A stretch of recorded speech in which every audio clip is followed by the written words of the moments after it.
para que a gente comece a construir a nossa autoconfiança, a gente precisa começar a entender como nós estamos nos sentindo, por que que a gente está assim, né? O que que a gente pode fazer para melhorar? O primeiro passo é esse, mudar a nossa mentalidade. Então é por isso que eu quero falar hoje um pouco sobre como cultivar pensamentos positivos e o que que a gente pode fazer para cultivar esses pensamentos positivos. Porque já é provado e comprovado o poder do nosso pensamento e como ele tem o poder de criar mesmo a realidade que a gente quer viver. E é importante muito a gente falar sobre isso. Eu amo falar sobre isso porque na minha vida e na vida de muitas pessoas que eu vejo, que eu estudo, que eu pesquiso, a mudança, né, a chave é a mudança do pensamento. Porque quando a gente muda o nosso pensamento, a gente muda a nossa emoção. E mudando a nossa emoção, a gente muda todo o cenário da nossa vida. Então é muito importante a gente falar sobre como a gente está se sentindo. Por quê? Quando você fala como você está sentindo, quando você pensa sobre isso, você começa a identificar. Identificar o que está te fazendo se sentir dessa forma, né? O porquê que você está se sentindo assim. O que levou você a estar se sentindo assim. Então é muito importante a gente ter essa autoconsciência. É a gente olhar para dentro e ver, né? Olhar para nós, olhar o que está acontecendo na minha vida, por que eu estou assim tão incomodada? Ah, é porque eu não tenho, sei lá, alguma coisa que você queira, deseje muito. Pense sobre isso, por que você está tão assim, ansiosa, nervosa, porque você quer aquilo? Porque muitas vezes, percebe, aconteceu realmente alguma coisa na nossa vida que nos deixou assim, chateado, magoado, triste, nos deixou com esse sentimento ruim de dor, de tristeza, de vazio. Mas às vezes não aconteceu nada para nos deixar daquele jeito. E a gente ainda continua assim. Então percebe que às vezes a gente precisa ir um pouco mais a fundo, entender o porquê que você está assim. Porque percebe, nós temos às vezes aquela ânsia de querer as coisas. Hoje a gente vive num mundo muito materialista, né? E o fato de você querer sempre alguma coisa a mais, além, isso te gera uma ansiedade. Te gera às vezes, uma falta de conformismo com o que você tem, com uma falta, às vezes, de agradecer aquilo que você tem hoje e querer sempre mais, querer sempre mais. Então, por isso que é importante a gente fazer o quê? Se conectar mais com o nosso eu interior e buscar mais dentro de nós. Por que eu estou me sentindo assim? Né? Por que eu tô querendo algo novo, algo diferente? Por que eu não tô gostando do que eu tenho hoje? Né? Percebe? Muitas vezes falta isso, porque quando a gente não consegue agradecer aquilo que a gente já tem, como que outra coisa vai ser colocada na nossa vida? Né? E muitas vezes, querendo ou não, a gente acaba sendo ingrato com as vidas. A gente acaba, é como se a gente estivesse sempre falando, ah, isso eu não gosto, ah, isso eu não quero, ai, não. Ah, isso tá. Não, quero mais. Não, isso não tá legal. Então a gente tá sempre assim, não prestando atenção naquilo que a gente tem. Por isso que é muito importante a gente olhar para o que a gente tem, para o que a gente é. Né? Muitas vezes a gente sofre muito porque nós passamos por situações difíceis lá no passado e a gente culpa esse passado por estar vivendo como a gente está vivendo agora.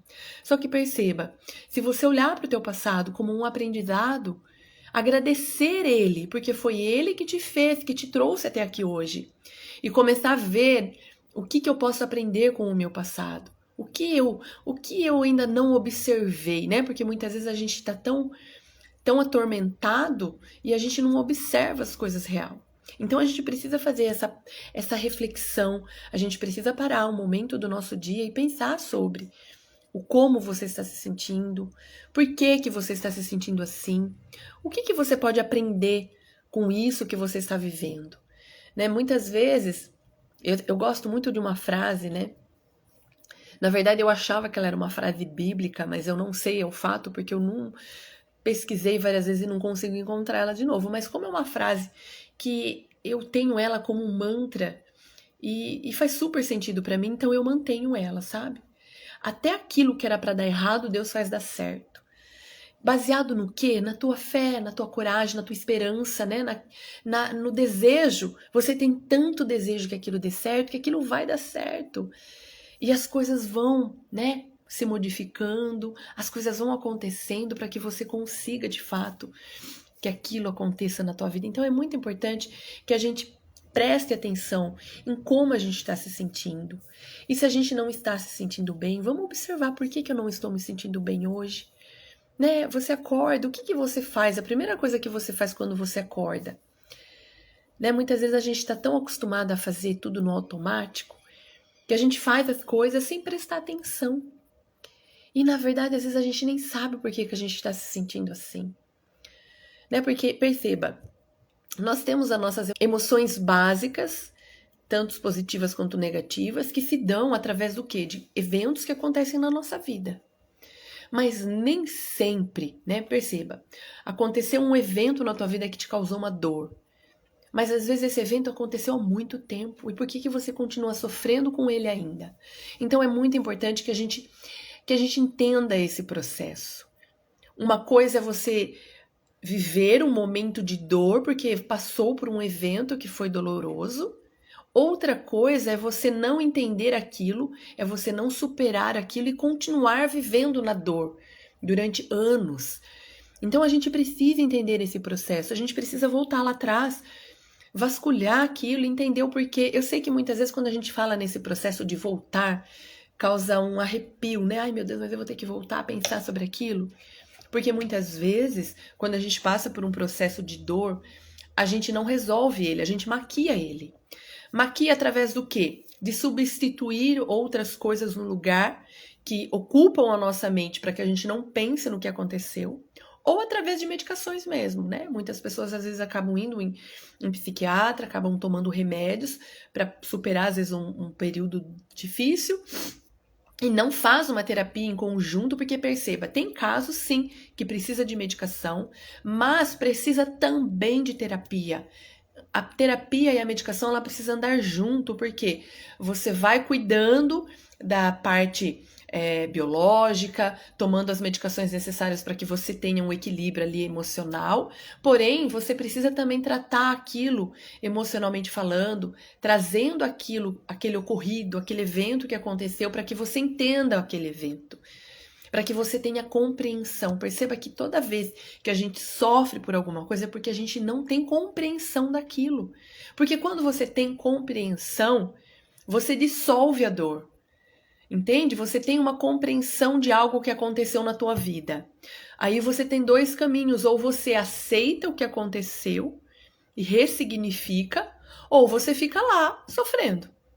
Só que daí você tem a consciência de que você está sofrendo e o porquê você está sofrendo. Então perceba que quando a gente faz esse mecanismo, e aí é um processo, tem pessoas que recuperam mais rápido, tem pessoas que recuperam mais lento, depende de cada pessoa. Mas quando você tem um acompanhamento, alguém que está ali do teu lado te dando esse apoio, é muito mais fácil. Então se você às vezes não tem facilidade em pôr as suas emoções, né, para fora, em falar sobre elas, em pensar sobre elas, procure uma orientação, procure uma ajuda, né? Procure falar com alguém, porque o que acontece quando a gente não fala e não traz para fora aquilo que está dentro de nós, a gente fica, é como se você estivesse alimentando ali uma coisa ruim dentro de você. E você está alimentando isso diariamente. Então nós precisamos entender que está nas nossas mãos mudar a nossa realidade. A gente precisa entender, a gente precisa tomar essa consciência, porque muitas vezes a gente culpa o outro. Ah, eu culpo o meu pai que me fez sofrer, eu culpo a minha mãe que não me amou, eu culpo o meu marido que me trata mal. Eu culpo todo mundo, menos eu. Só que quando a gente inverte esse olhar e olha pra gente, toma a responsabilidade daquilo que você está sentindo, você consegue resolver, porque aí você tem na mão ali o que você pode fazer. E você pode ter a compreensão, entendendo que o outro é um ser humano, que o outro fez aquilo que ele podia, ele ofereceu aquilo que ele podia, e se ele não fez é porque ele não tinha o que oferecer. E tudo bem. E aí a gente precisa trabalhar esses outros pontos, que é a parte da compreensão, da empatia, do perdão, da gratidão. Percebe como tem coisas para ser trabalhadas? E quando a gente fica só focando no nosso problema, só culpando o mundo com nossas dores, com as nossas dificuldades, a gente não trabalha para resolver. A gente só vai empurrando com a barriga e isso vai aumentando, vai tomando uma proporção ainda maior. E cada vez mais fica mais difícil, porque quanto mais você sobe nessa árvore, mais difícil vai ser de você descer.